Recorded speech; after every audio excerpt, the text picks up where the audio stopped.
After the AI respond, please be patient that this could take a couple of minutes. Now we have enabled the Control4 menu.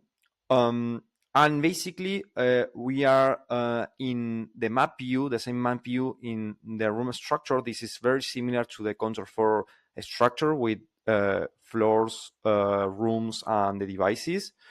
And I'm going to close this at this point. I'm going to explain later. But basically, we can see that we have the building, the different rooms, basement, for example, ground floor, basement. Inside the basement, we have corridor, guest bedroom, guest bathroom, garage, machinery room. Inside the corridor, we have basically one dimmer, this dimmer, and the group address of this dimmer, and also the line. So basically here you can see a lot of important information. Also, if you notice, the lines are different because these are different lines. So we can, for example, here filter per line. So it's going to only show devices in line 2.1. Then we have line 2.2 and line 2.3. Then we can also filter by floor, so we can see only devices in basement, for example. But also we can filter by device types. So suppose we want to see lights that are type switch. So here very easily you can spot all the important devices in the projects. There is another very interesting feature that we have added. This is the warning that we can see here. When you click here, it filters all the devices that have some kind of warning. In this case, for example, we have a light that is a dimmer that definitely is considered dimmer, but we are missing the feedback level. You can't export this kind of project without with this kind of error. This is not like mandatory, but obviously this point out that something could be wrong, so you can check it. If we enter to it, we can see that he has found on-off level, but not feedback level, feedback on-off in this particular scenario. Before getting into all the devices and so on, I want to show you some very interesting feature. Here, below the structures menu, we can see unlocated devices. That is the same menu that we have here, that are devices that were found, but like a channel, but the AI couldn't identify exactly where they belongs. This is why, for example, here is basement patio, and we don't have in the basement any room called patio. So he, in this kind of scenarios, when he can't locate it with certain kind of precision, we create these unlocated devices.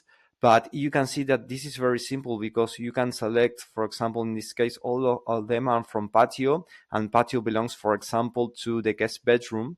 So we can select them and we can make a drag and drop.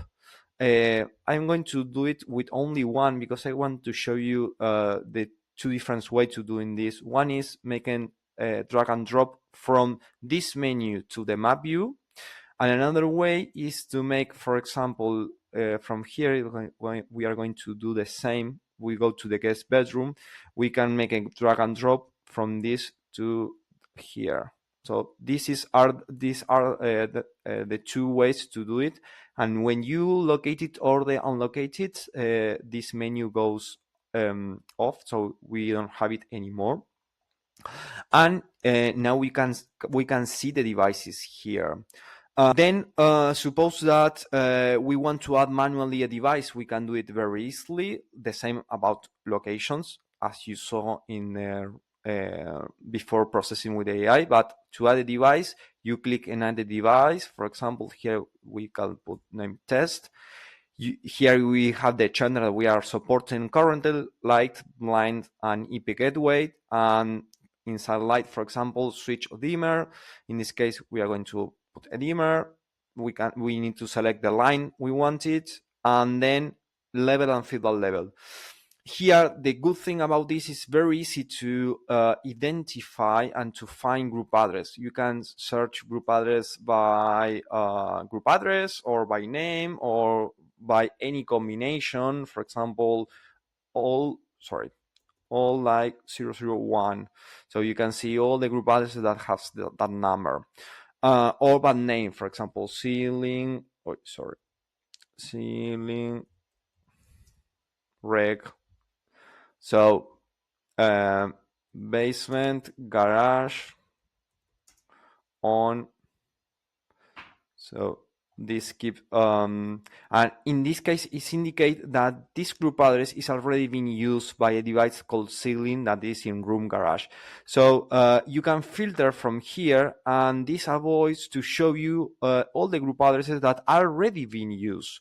So only you have the ones who you are not using.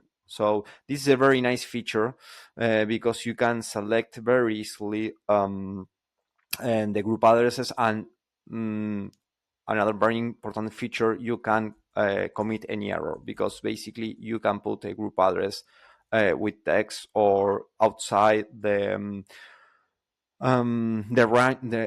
range of the group address.